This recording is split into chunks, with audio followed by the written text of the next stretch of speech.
있습니까?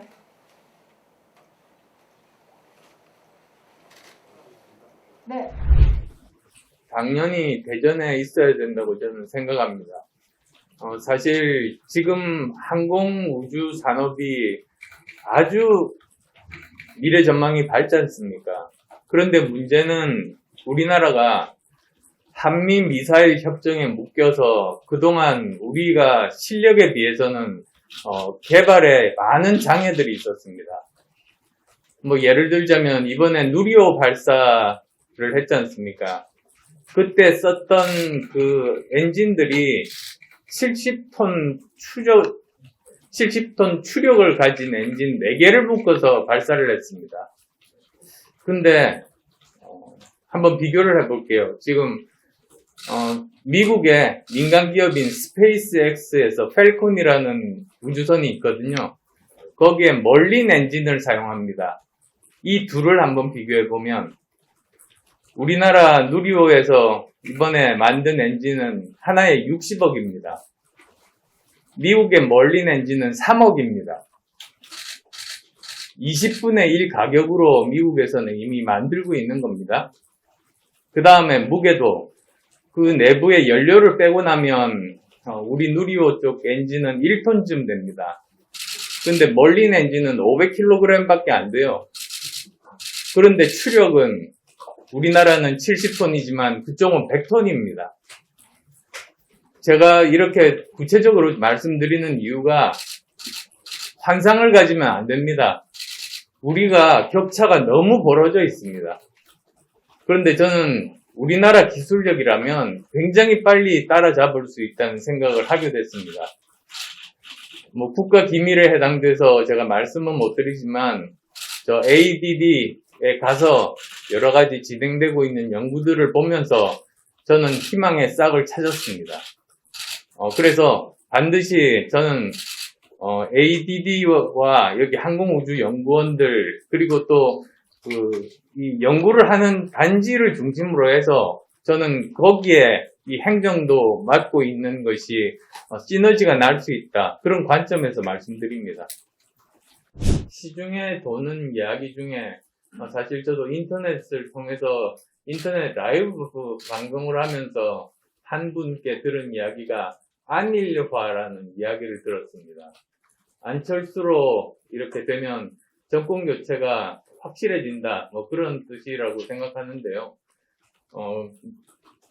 정말 그렇게 될 수 있도록 저는 최선을 다해서 제가 가진 비전과 그리고 저의 도덕성 그리고 뭐 저희 가족 문제, 사실 요즘 보면 후보들 간에 비교를 할 때 도덕성에 대해서 가족의 문제는 없는지, 그 사람이 지금 현재 글로벌 세상의 변화를 얼마나 제대로 파악하고 있는 글로벌 감각이 있는지, 그리고 또 그런 상황에서 대한민국의 생존 전략에 대해서는 어떤 고민을 하고 있는 것인지, 그리고 어떤 산업을 발전시키는 것이 앞으로 미래 먹거리, 미래 일자리를 창출할 수 있는 곳인지, 그리고 또 그런 것들을 제대로 실행할 수 있는 전문 능력이 있는 사람인지 그런 기준으로 판단을 하고 계십니다.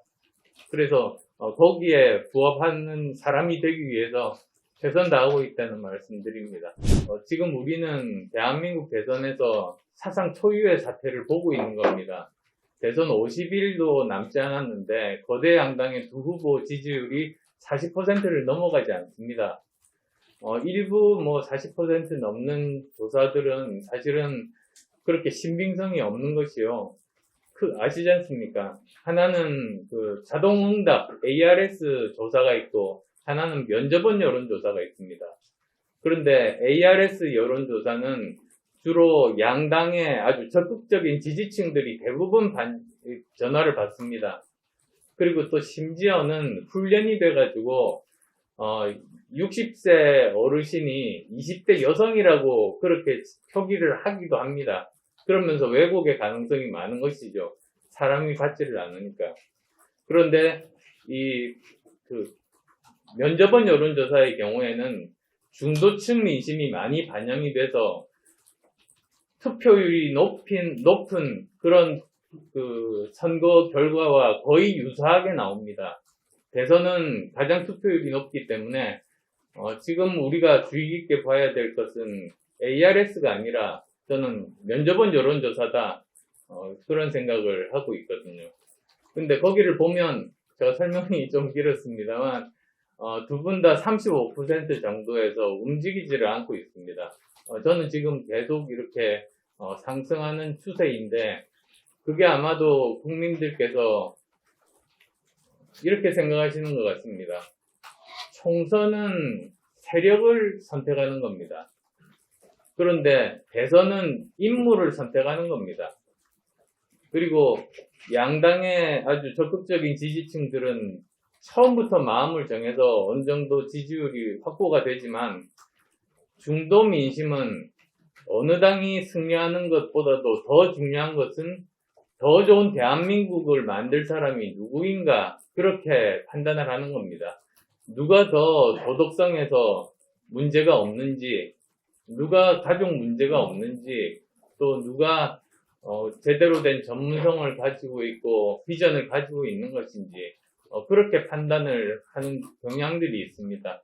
아마 그게 지금 일어나고 있는 일일 겁니다. 앞으로 50여일 남지 않은 이 기간 동안에 그 중도층들도 마음을 정하시겠죠. 그분들 마음 얻도록 최대한 노력하겠습니다. 그 양자 토론회를 한다고 보면서 이제 느꼈던 생각이 기득권 정당 간에 단일화 토론하나? 뭐 그런 생각이 들었어요. 이건 농담입니다. 근데 사실 옳지가 않은 것이 국민들이 판단을 할 수 있도록 기회를 줘야 되는 것 아니겠습니까? 근데 그 기회를 박탈한 겁니다. 그럼 그건 불공정 토론이죠, 사실은. 그래서 평소에 공정을 말씀하시고 그리고 프리드만의 선택할 수 있는 자유를 말씀하신 분이 하실 일은 아닙니다. 그 다음에 또 두 번째는 독과점 기업들이 가격을 올려서 피해를 보이게 하는 것처럼 이렇게 독과점 정당이 둘이서만 이렇게 하는 것은 결국 피해자는 국민이 되는 것이죠. 이 독과점 토론인 셈이고요.